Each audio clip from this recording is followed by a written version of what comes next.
بسم اللہ الرحمن الرحیم۔ السلام علیکم ناظرین، میں یاسر نیازی ہوں اور آپ دیکھ رہے ہیں میرا یوٹیوب اور فیس بک کا چینل۔ ناظرین، ایک صدارتی نظام ہے اور ایک پارلیمانی نظام۔ ہمارے ملک میں پارلیمانی نظام چل رہا ہے۔ اب ان دونوں نظام میں کون سا سسٹم اچھا رہے گا یہ آپ میری ویڈیو کو دیکھ کر سن کر ہی فیصلہ کر لینا۔ آج کل سوشل میڈیا پر صدارتی نظام کی باتیں جو بہت چل رہی ہیں، ایک ٹاپ ٹرینڈ بن چکا ہے۔ اور میں نے یہ بات بھی نوٹ کی کہ اکثر وہ لوگ جو سیاست کے ساتھ جڑے نہیں ہیں، جو نہ تو اپوزیشن سے منسلک، نہ زیادہ حکومت کے ساتھ، نہ اسٹیبلشمنٹ کے ساتھ جڑے ہوئے ہیں، یعنی عام عوام کی بات کر رہا ہوں، لیبر، لیکچرر، اسکول ٹیچر، ایک دکاندار، ریڑھی لگانے والا، ایک عام کاروباری انسان، مطلب جو یا تو لوور کلاس یا مڈل کلاس سے تعلق رکھتے ہیں، وہ صدارتی نظام کے حق میں۔ اور جو ایلیٹ کلاس ہیں، ہائر کلاس ہیں، جو یا تو ڈائریکٹلی یا انڈائریکٹلی پولیٹکس، حکومت یا اپوزیشن میں ایکٹیو رہتے ہیں، اس میں سے اکثر ایسے لوگ موجود ہیں، ایسی شخصیت موجود ہیں جو پارلیمانی نظام کے حق میں ہیں۔ سب کی بات نہیں کر رہا ہوں، لیکن اکثر ایسے لوگ ہیں، مطلب دونوں نظام کو پسند کرنے والے لوگ جو ہیں موجود ہیں۔ اب کون سا نظام ہمارے ملک پاکستان کے لیے اچھا ثابت ہوگا، تو دونوں کے بیچ بنیادی فرق بتا دیں گے۔ تو بعد میں آپ نے خود ہی بتا دینا ہے کہ آپ کس نظام کے حق میں ہیں، آیا آپ صدارتی نظام کے حق میں ہیں یا پارلیمانی نظام کے حق میں۔ تو فی الحال بنیادی فرق کی طرف آتے ہیں اور ساتھ ساتھ میں دونوں نظام کو ایک ہی پہلو کے نیچے اس کا فرق بتلاؤں گا۔ تو نمبر 1 پر صدارتی نظام میں صرف ایک شخص پارٹی کی طرف سے کھڑا ہو سکتا ہے، صرف ایک شخص، اور عوام اس کو ڈائریکٹلی ووٹ ڈال سکتی ہے۔ مطلب ایسا نہیں ہے کہ جیسے نواز شریف یا عمران خان یا آصف علی زرداری کو پرائم منسٹر بننے کے لیے ایم این اے کا محتاج ہوگا، کیونکہ صدارتی نظام میں ہار اور جیت کا انحصار صرف اور صرف اسی ایک امیدوار پر ہوتا ہے۔ اگر اس کو ووٹ زیادہ اکثریت میں پڑتے ہیں یا زیادہ ریاستوں میں کامیابی ملتی ہے تو وہ صدر قرار دیا جائے گا، اور اگر شکست ملی تو پارلیمانی نظام کی طرح کسی ایم این اے یا اتحادی جماعت کے پیچھے نہیں جانا پڑے گا، اس کے پیچھے نہیں بھاگنا پڑے گا۔ یہ ہوتا ہے بنیادی فرق۔ نمبر 2، صدارتی نظام میں ایم این اے یا ایم پی اے کا تصور نہیں ہوتا۔ جیسے میں نے پہلے بتایا کہ عوام ڈائریکٹلی صدارتی امیدوار کو ووٹ ڈالیں گے۔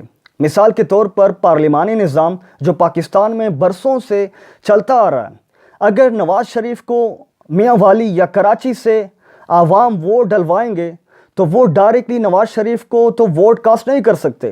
وہ اگر ووٹ ڈالیں گے تو کراچی یا میاں والی کے حلقے سے نواز شریف کا یا کوئی قومی امیدوار ہوگا یا صوبائی امیدوار کھڑا ہوگا، اس کو ووٹ جو ہے کاسٹ کریں گے۔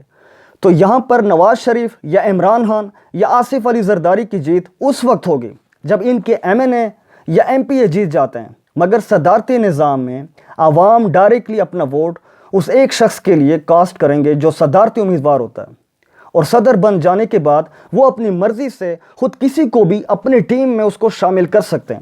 صدر کے پاس مکمل اختیارات ہوتے ہیں کہ وہ کہیں سے بھی اپنی ٹیم کے لیے بندوں کو لا سکتی ہیں۔ مثال کے طور پر اس کی ٹیم میں پروفیسر، ڈاکٹر، انجینئر یا باہر ملک کسی سے بھی، اوورسیز سے کسی کو بھی پاکستان لے کر، یعنی پاکستانی بندہ ہوگا، وہ اپنی ٹیم میں لے کر آ سکتا ہے۔ کسی سیاسی میدان سے اس کو لے کر آ سکتا ہے یا اسٹیبلشمنٹ میں سے کسی کو بھی لے کر آ سکتا ہے۔ تو یہ ایک بنیادی فرق ہے صدارتی اور پارلیمانی نظام میں۔ نمبر 3، صدارتی نظام میں کسی اتحادی جماعتوں کا تصور نہیں ہوتا۔ اگر امیدوار بھاری اکثریت سے جیت گئے تو حاکم اعلیٰ بنیں گے، اور اگر شکست ملی تو پارلیمانی نظام کی طرح امیدوار کو باقی پارٹیز کا سہارا نہیں لینا پڑتا، اتحاد بنا کر کمزور حکومت بنانے کی ضرورت نہیں پڑتی۔ صدارتی نظام کسی اور پارٹیز کی محتاج نہیں ہوتی، جیسے کہ تحریک انصاف کاف لیگ اور ایم کیو ایم کے ساتھ مل کر بنائی گئی ایک حکومت ہے، مگر صدارتی نظام ایک خود مختار نظام ہے، اس میں کسی اور پارٹی کی خوشنودی حاصل کرنے کی جو ہے ضرورت نہیں پڑتی۔ نمبر 4، صدارتی نظام میں دھمکیاں وغیرہ نہیں چلتی۔ یہ کوئی فیکٹر نہیں ہے، لیکن اصل میں ایسا ہوتا ہے، کیونکہ صدارتی نظام میں صدر جو ہوتا ہے وہ عوام کے ووٹ سے ڈائریکٹلی ملک کا صدر بنتا ہے، اس لیے صدر کا کوئی اتحاد نہیں ہوتا۔ صدارتی نظام میں ایم این اے یا ایم پی اے ہوتا نہیں، تو صدارتی عہدہ جو ہے بہت سٹرونگ ہوتا ہے، آپ آزاد اور خود مختار ہوتے ہیں۔ پارلیمانی نظام کی طرح کسی اتحادی جماعتوں کی طرف سے دھمکیاں نہیں ملتی، یا اپنے کسی بھی کیبنٹ کے وزیر کی طرف سے کوئی دھمکی نہیں ملتی کہ ٹرانسفر کر دو میرا، یہ کام کر دو میرا، یہ کر دوں گا وہ کر دوں گا، یا حکومت کو میں چھوڑ کر چلا جاؤں گا، یا بغاوت کر دوں گا۔ صدارتی نظام میں آپ کے ہاتھ جو ہیں آزاد ہوتے ہیں، اور پارلیمانی نظام میں آپ کے ہاتھ بندھے ہوئے ہوتے ہیں۔ صدارتی نظام میں صدر کو مکمل اختیار اور آزادی ہوتی ہے، لیکن ایسا نہیں ہے کہ غلطی کریں تو وہ معاف ہو جائے گا، وہ کچھ بھی کریں تو اس سے احتساب نہیں ہوگا۔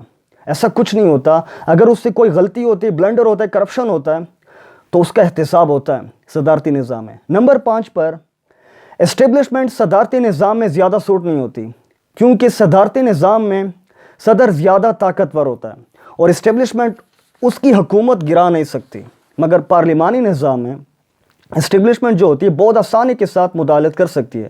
مختصر یہ کہ صدارتی نظام میں صدر کے پاس مکمل اختیارات ہوتے ہیں، اور صدر کے ہاتھ وزیر اعظم کی طرح بندھے ہوئے نہیں ہوتے، وہ مکمل آزاد ہوتا ہے۔ نمبر 6، صدارتی نظام کو اسلام سے نقل کیا گیا، اور پارلیمانی نظام ہم کو بدقسمتی کے ساتھ انگریزوں سے وراثت میں ملی ہے۔ ایسے بہت سارے پوائنٹس ہیں، میں نے تو صرف یہاں پر 6 پوائنٹس بتا دیے جو بنیادی پوائنٹس ہوتے ہیں۔ تو ناظرین، جتنے بھی طاقتور ممالک ہیں ان سب میں صدارتی نظام رائج ہے۔ مثال کے طور پر امریکہ سپر پاور ہے، وہاں پر صدارتی نظام ہے۔ رشیا جو ایک وقت اپنی عالمی طاقت کلیم بھی کر چکا ہے، وہاں صدارتی نظام چل رہا ہے۔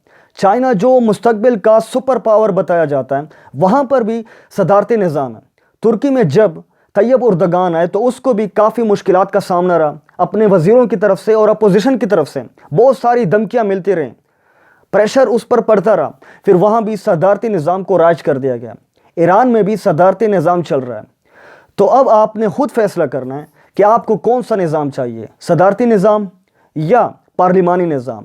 اگر میں اپنی بات کروں تو میں صدارتی نظام کے فیور میں ہوں۔ اب ایسا ہے نہیں کہ عوام کو جو چاہیے، عوام کی جو چاہت ہوگی وہی نظام پاکستان میں آئے گا، لیکن کم سے کم عوام کی رائے کو تو پتہ چل جائے گا، کیونکہ آج کل سوشل میڈیا پر یہ ایک ٹاپ ٹرینڈ بن چکا ہے۔ تو اب تک کے لیے بس اتنا ہی، انشاءاللہ ملتے ہیں اگلے ولاگ میں کچھ نئے معلومات اور ویڈیوز کے ساتھ۔ تب تک کے لیے اجازت دیجیے، اپنا خیال رکھیے، میرے چینل کا بھی شکریہ۔ اللہ حافظ۔